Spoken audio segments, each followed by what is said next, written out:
Apa-apa je kotorkan je dia ni. Hari ni dia boleh dikotorkan. Ambil kau, Isyam.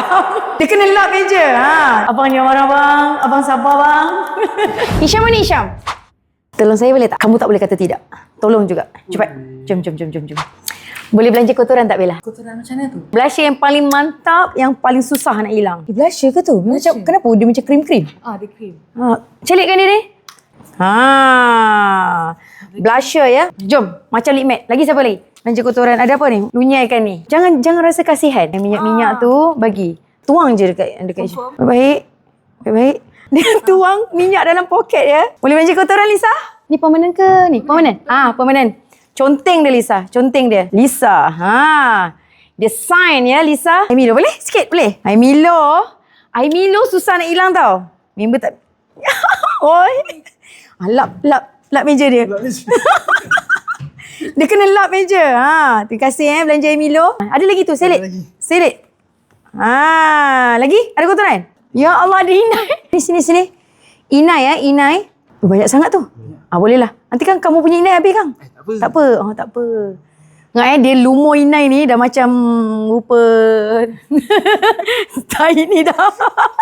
Lap tangan tu kat dia. Lap tangan tu. Lap.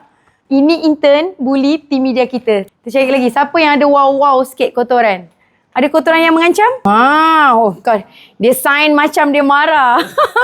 Chili oil. Abang Hisham.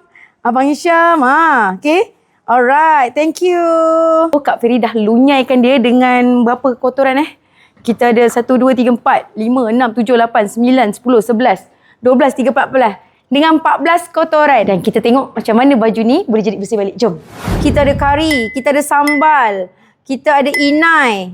Okey, kita ada air Milo, ada kopi, ada sos, ada sambal Thai, ada marker, ada permanent marker. Ni permanent marker outline.